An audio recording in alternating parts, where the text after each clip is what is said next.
mis seal salata, ega seal oli palju selliseid kohti ju, kus ikkagi alles kommentaari kirjutamise käigus tekkis põhjus väga süstemaatiliselt läbi mõelda selle järele, mida seal siis kirja on pandud. Ja võib-olla oleks õige see, kui iga seaduseelnõu, mida Justiitsministeerium välja pakub, leiaks kohe ka kommenteerimist. Siis selle koostaja on sunnitud mõtlema selle peale, mida tähendab üks sõna, mida tähendab teine mõiste, kuidas need kõik omavahel kokku lähevad ka seaduse kui terviku kontekstis. Ja ma arvan, et seda tuli ette seal võrdlemisi paljudel autoritel. Et ma arvan, et see on selle kommentaari kirjutamise täiesti loomulik osa. Seal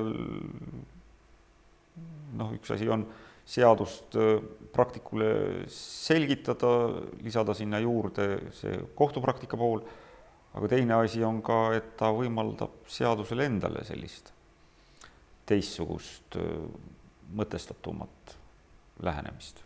Üks asi muidugi, ma rõhutasin enne ja rõhutan ka praegu, et me ei kirjutanud autoritele ette ju sisulisi seisukohti, et sa pead nii kirjutama teistmoodi. Samas millegi pärast ma ei mäleta, et oleks olnud autoritel ka omavahel mingisuguseid olulisi vastuolusid. Natuke tuli võib-olla stiililiselt ühtlustada seisukohti küll, aga mingid põhimõttelisi eriarvamusi, et üks arvab nii ja teine arvab tingimata millegi pärast ei olnud. Mina vähemalt küll ei mäleta siiamaani, kuni praeguse 5. väljaandeni välja, mida me teeme, et oleks mingisugust põhimõttelisi vastuolusid autorite ja sisukohtade vahel. Võib-olla autorid intuitiivselt said aru, et kommentaar ei ole koht, kus iga hinna eest oma seisukoht läbi suruda, vaid see on ikkagi ju juhend praktikule konkreetse asja lahendamiseks. Jah, ma arvan, muidugi võib-olla karistusseadustik on selles mõttes ka natuke eelis olukorras, et iseenesest ju eriosa peatükid on võrdlemisi autonoomsed. Kui jätta kõrvale see, mida nimetatakse eriosa üldosaks, eks ole, et mingisugused mõisted, mida läbivalt kasutatakse, need muidugi peavad olema ühtemoodi sisustatud kogu eriosas, siis ütleme niiviisi see maailm, mis avaneb ühe eriosa peatüki tagant, see on ikkagi suhteliselt sõltumatu teistest maailmatest. Et see, kes kirjutab varavastaseid, tal ei ole väga palju kokkupuudet sellega, mis puudutab keskkonnavastaseid. See on täiesti loomulik. Et võib-olla nendes tsiviilõiguslikus kommentaarides on seda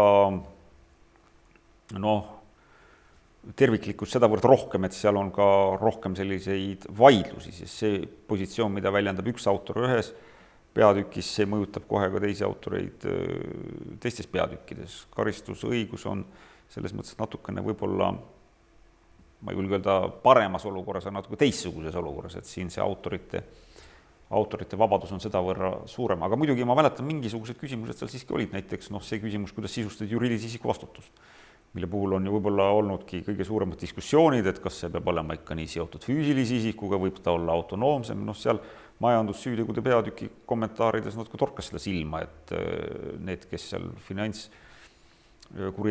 kuritegudega tegelesid, pigem oleksid soovinud, et sisse oleks kirjutatud, et sõltumata sellest füüsilise isiku tuvastamisest igal juhul juriidilist isikut tuleb karistada.